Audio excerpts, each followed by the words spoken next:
আসসালামু আলাইকুম। আজকে এসেছি পটিয়া এবং বোয়ালখালীর বলতে গেলে বর্ডারের মধ্যে।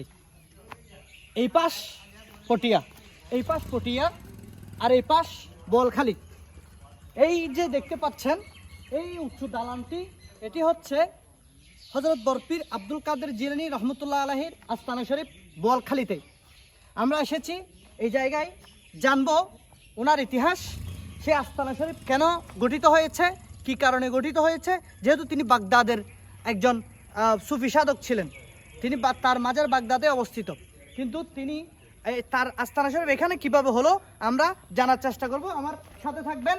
আর এই ভিডিওটি ভালো লাগলে ইউটিউব থেকে দেখলে সাবস্ক্রাইব করে দেবেন এবং ফেসবুক থেকে দেখে থাকলে লাইক কমেন্ট শেয়ার করে আমাকে উৎসাহিত করবেন। আর এই আস্তানা শরীফে কে কে এসেছেন আমাকে কমেন্ট করে জানাবেন, সাথে থাকুন।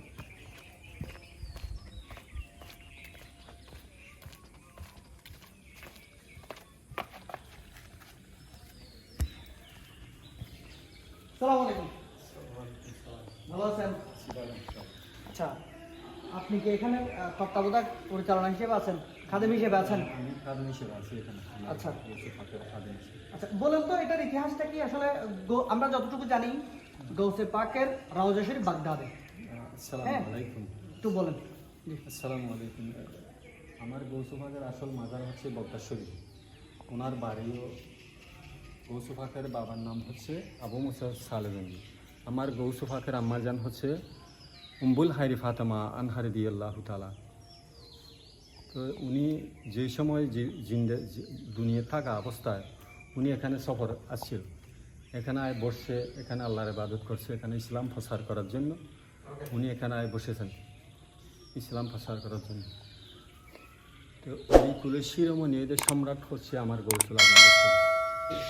সাধারণ এখানে মাজারগুলো করতেছে ওই সবুর ভান্ডারি আর কি, অনেকেরা উরুস করে, উরুস করতে ওরা কে বাড়িতে। আমার শোনেন, আমার মূল কথাটা হচ্ছে উনি এখানে এসে বিশ্রাম নিছেন, এটাই তো বলতে চাচ্ছেন। উনি বাংলাদেশে এসেছেন, তখন তো বাংলাদেশ ছিল না, সব একসাথে ছিল। ওখানে এখানে এসে বিশ্রাম নিছেন, তার কারণে এটা আস্তানা শরীফ গড়ে তুলেছেন। হ্যাঁ, ইসলাম প্রচার করার জন্য ও এখানে আই বসেছেন, এখানে আল্লাহর ইবাদত করছেন, ইসলাম প্রচার করছেন, মানুষকে হেদায়েত হয়েছে, ওনার সারায় মানুষ হেদায়েত হয়েছে। এখন এখানে ওনার আস্তানা শরীফ করেছে। এখন বর্তমানে প্রতিষ্ঠাতা হচ্ছে এই সবুর ভান্ডারি, সবুর ভান্ডারি প্রতিষ্ঠাতা করছে। আর কোনো রোগে মাজার করে নাই, অন্যরা উরুস করেন অনেক আছে, কিন্তু মাজারটা পরিচালনা এখন বর্তমানে প্রতিষ্ঠা করছে মাজার ওর মাধ্যমে। আমাদের বোয়ালখালী ইউনিয়ন পরিষদের চেয়ারম্যান মন্নান ভাই, ওনার সহযোগিতায় উনি অনেক টাকা পয়সা এখানে সহযোগিতা করেন। ওনার পরিচালনায় সুর ভাই অনেক, ওনার সাহায্য আমাদের চেয়ারম্যান পরিচালনা করতে। আচ্ছা, আমরা শুনলাম যে কিভাবে কি কারণে এই আস্তানা শরীফটি প্রতিষ্ঠিত হয়েছে। ইনফরমেশন পেয়েছি, তথ্য পেয়েছি RS খতিয়ানভুক্ত এই আস্তানা শরীফটি RS এর খতিয়ানে ভুক্ত ছিল। খতিয়ানভুক্ত অনুযায়ী এই আস্তানা শরীফটি এখানে গড়ে ওঠে। আপনারা দেখছেন এই আস্তানা শরীফটি এখন বর্তমানে এটি নির্মাণাধীন অবস্থায় আছে। এটি নির্মাণ করছেন, হয়তো অনেক টাকা ব্যয়ে এই আস্তানা শরীফটি নির্মাণ করছেন। আমরা সবাই জানি বরপীর আব্দুল কাদের জিলানী রহমতুল্লাহ আলাই, যিনি বাগদাদের একজন বাসিন্দা, আবু সালেহ মুসা জঙ্গির সুযোগ্য সন্তান এবং উম্মুল খায়ের মা ফাতেমার নসল দিয়ে তিনি আগমন করেছেন। তো সেই সুবাদে হয়তো তিনি এই জায়গায় বর্তমান বোয়ালখালীর এই জায়গায় তিনি এসে বিশ্রাম নিয়েছেন বলে আমাদেরকে তথ্য দিয়েছেন।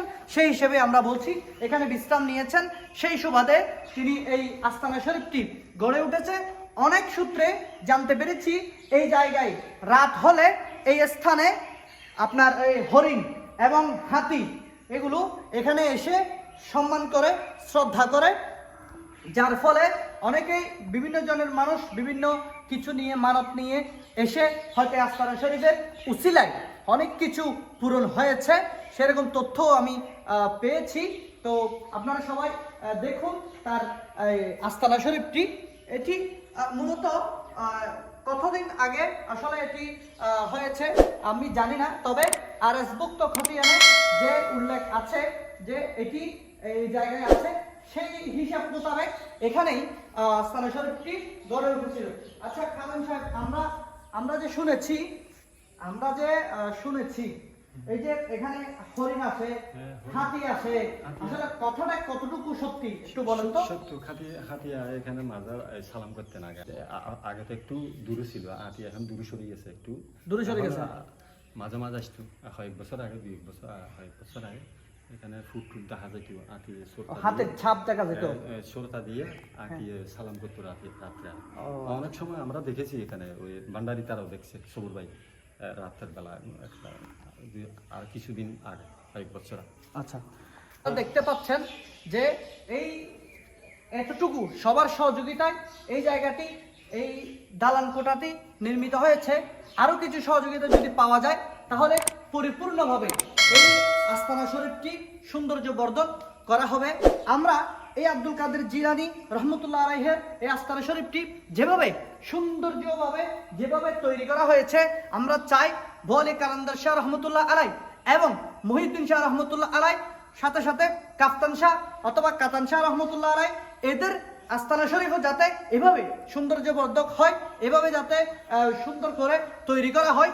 আপনারা পাশে দেখছেন একটি পুকুর, অলরেডি একটি পুকুর কাটা হয়েছে। এই পুকুরে হয়তো মানুষ উজু করার জন্য বা গোসল করার জন্য এই পুকুরটি তৈরি করা হচ্ছে।